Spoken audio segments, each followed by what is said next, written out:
ओम नमः पार्वती पतये हर हर महादेव।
कैसी विचित्र ध्वनि है जिसने धरती आकाश सबको हिला दिया है।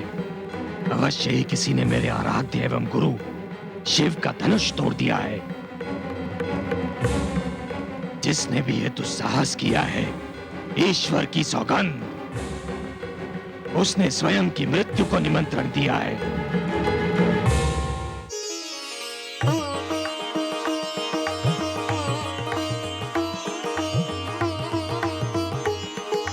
हे देवाधिदेव, आपको कोटि कोटि धन्यवाद।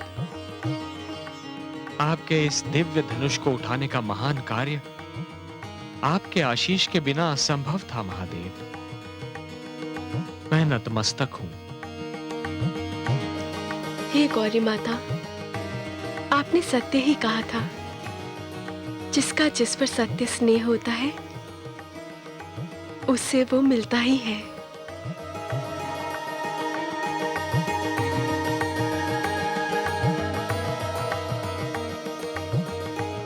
हे क्षत्रियो, जिस प्रकार अंधकार में मनुष्य को कुछ नहीं सूझता और वो ठोकर खा जाता है, मैं भी अपने दुख में ऐसे ही डूबा हुआ था और मेरे मुख से वो सब अपशब्द निकल गए जो अनुचित और शिष्टाचार के प्रतिकूल थे।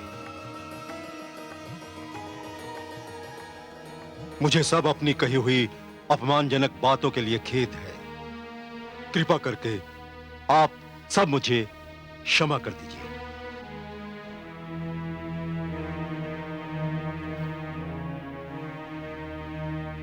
अब अपने पिता के वचन का पालन करो जनक नंदिनी।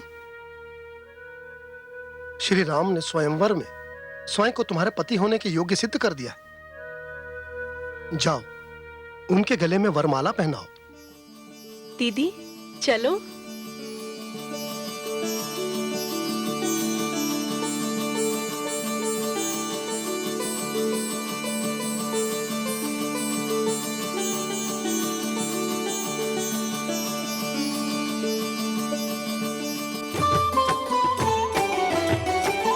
मंथर गति नैना अकुलाने,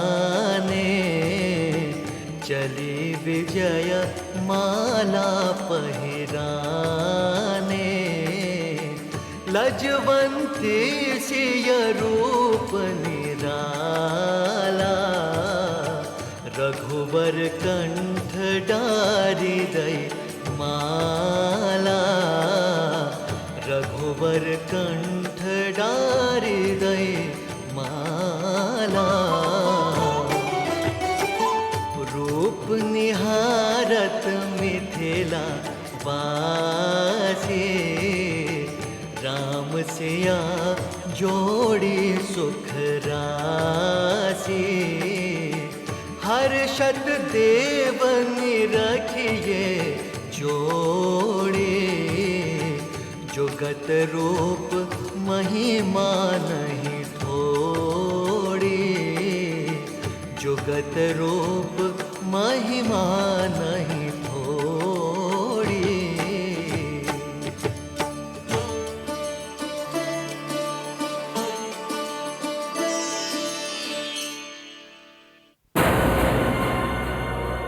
शंभो!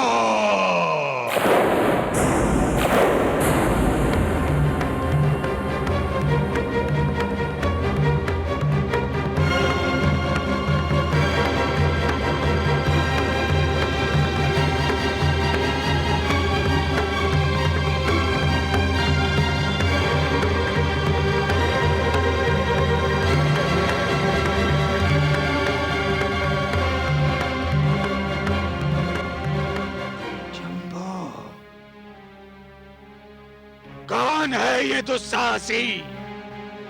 कौन है? जनक! ऋषिवर,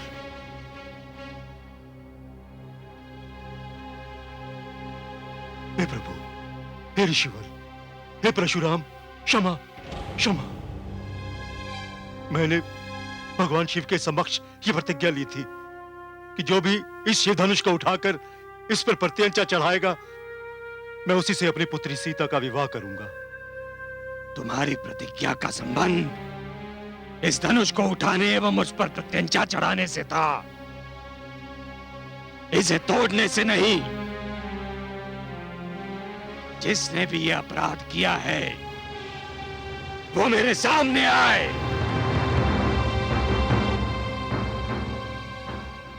ऋषिवर, यदि यह अपराध था तो वो अपराधी ये दशरथ नंदन राम है।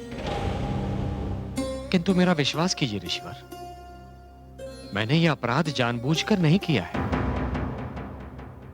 प्रत्यंचा चढ़ाने की चेष्टा में धनुष मुझसे टूट गया।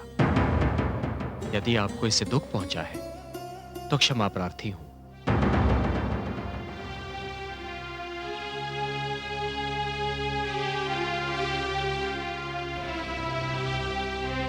हे मुनिवर, जबकि ये कोई अपराध नहीं है,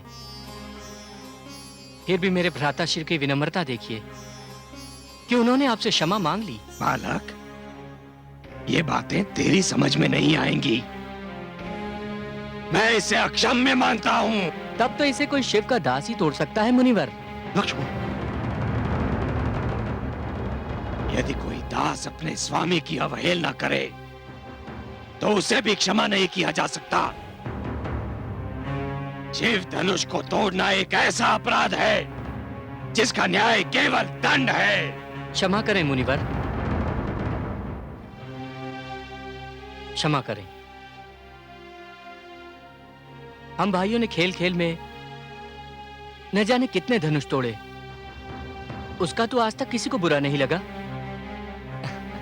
इस धनुष में ऐसी क्या विशेषता है जो आप इतना क्रोधित हो रहे हैं? मिथिलेश के भंडार में न जाने कब से ये यूं ही पड़ा हुआ था। क्या हुआ जो प्रत्यंचा चढ़ाने से टूट गया? मेरे मुंह मत लग बालक, तू अपनी सीमा को लांघ रहा है। कहीं ऐसा न हो कि मेरा क्रोध भी अपनी सीमा को लांघ जाए। क्रोध? क्रोध हम राजपुत्रों को सुहाता है मुनिवर।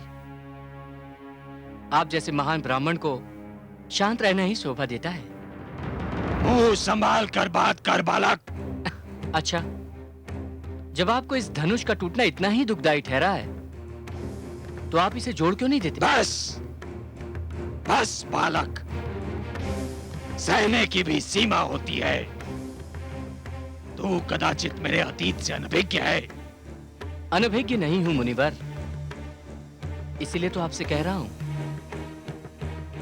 कि जब आपके पिता के तप से आपकी माता का कटा हुआ सिर जुड़ सकता है तो आपके पराक्रम से यह धनुष भी जुड़ सकता है। उद्दंड! क्षमा ऋषिवर, क्षमा। मेरे अनुज को क्षमा कर दीजिए। लाड़ प्यार से बिगड़े हुए इस राजकिशोर को तो मैं क्षमा कर सकता हूं, किंतु तुम्हें नहीं कर सकता। तुमने मेरे आराध्य शिव का धनुष तोड़ने का जघन्य अपराध किया है। मैंने इस धरती पर 21 बार क्षत्रियों का विनाश किया है, किंतु लगता है कि अब भी मेरा संकल्प पूर्ण नहीं हुआ। आज मेरे हाथों एक और क्षत्रिय मारा जाएगा।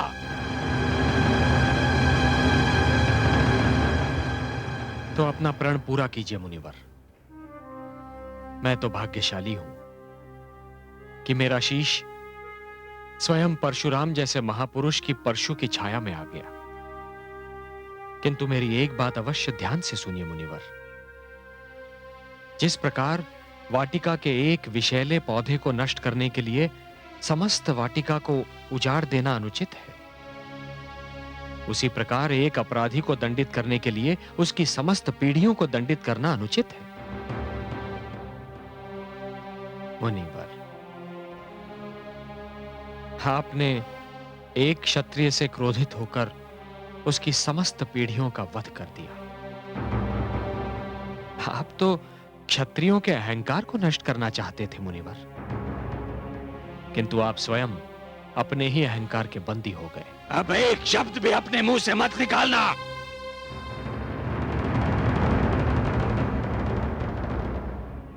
क्यों मुनिवर?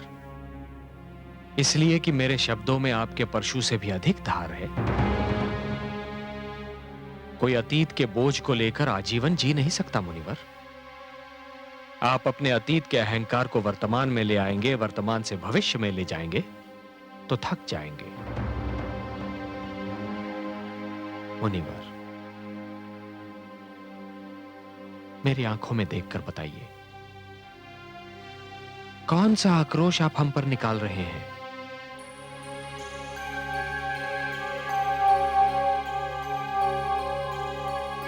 आदेश दीजिए मुनिवर। संभवतः तुम सत्य कह रहे हो रघुनंदन। मुझे अब शस्त्र की आवश्यकता नहीं है। ये लो, मेरे धनुष पर प्रत्यंचा चढ़ाओ। सोच लीजिए मुनिवर, कहीं ये भी टूट गया तो? अब ऐसा नहीं होगा राजकुमार। शिव धनुष के टूटने में एक संकेत था जिसे मैंने समझ लिया है। लो,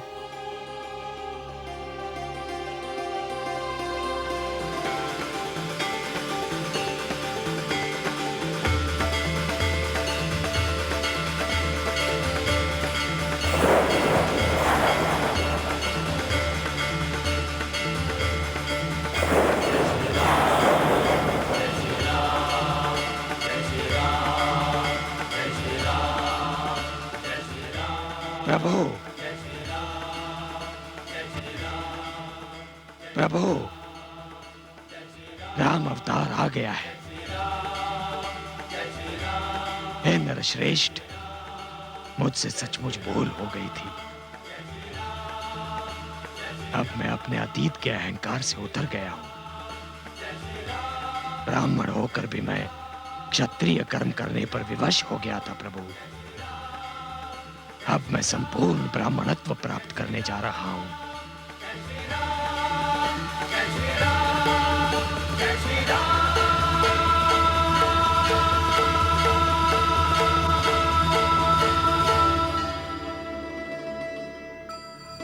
आओ पुत्री।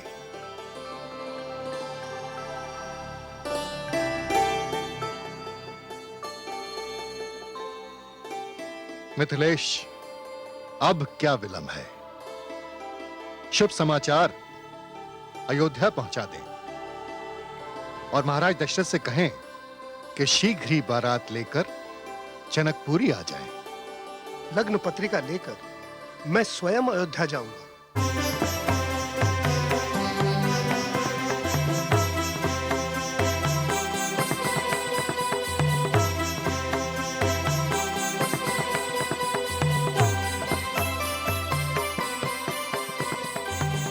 महाराज की जय हो।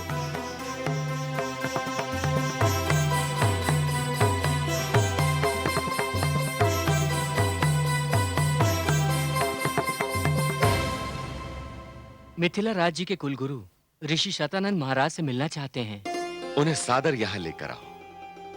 उनका स्वागत हम स्वयं करेंगे। जी महाराज।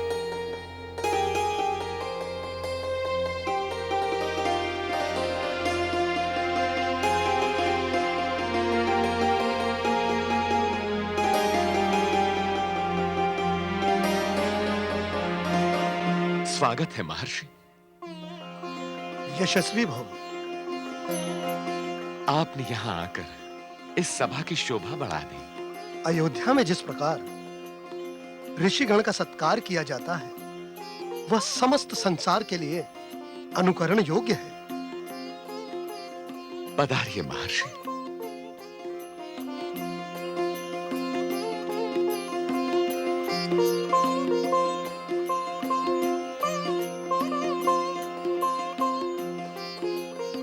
आइए महर्षि।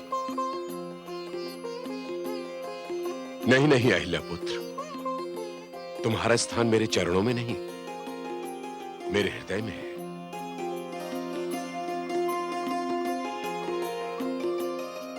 स्थान ग्रहण करें।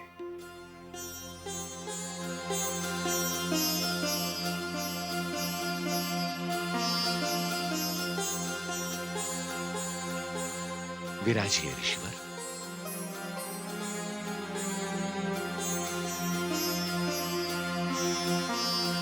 मैं आप सबके आश्चर्य को एक शुभ समाचार द्वारा समाप्त करना चाहता हूं। आप सबको यह जानकर अत्यंत हर्ष होगा कि दशरथ नंदन श्री राम ने शिव धनुष तोड़कर जनक नंदिनी राजकुमारी सीता को वधु रूप में प्राप्त किया है।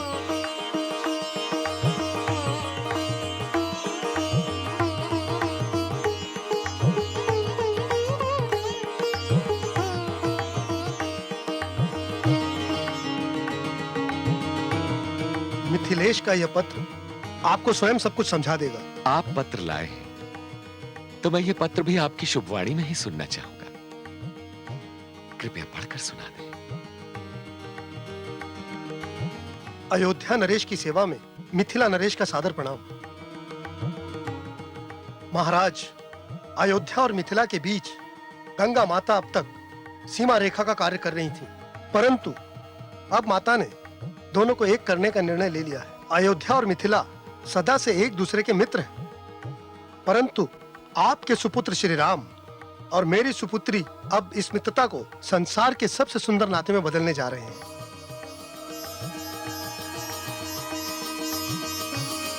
मेरी प्रार्थना है कि आप सपरिवार मिथिला पधारें और अपने कर कमलों से इस अटूट नाते के भव्य भवन की नींव रखें। मैं और मेरा परिवार राह में नयन बिछाए आप सबकी राह देख रहा है।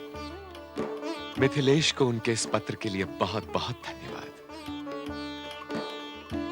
किंतु राम तो ऋषि विश्वामित्र के आश्रम में थे। वो जनकपुरी कब और कैसे पहुंच गए? उन्हें ऋषिवर स्वयं जनकपुरी लेकर आए थे। ऋषिवर हमसे पुत्र मांग ले गए थे, किंतु अब आप पुत्र को एक पुत्रवधु सहित लौटा रहे हैं। मैं मिथिलेश का बहुत आभारी हूं।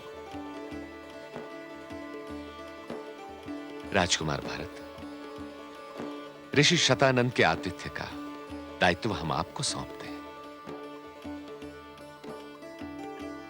राजकुमार शत्रुघ्न, हमें मिथिला जाना है, उसकी सारी व्यवस्था आप करवाएं। जो आज्ञा।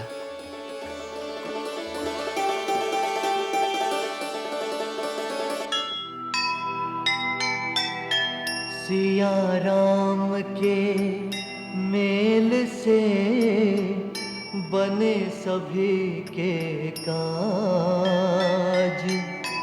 जनकपुरी से आ गई सुखद सूचना।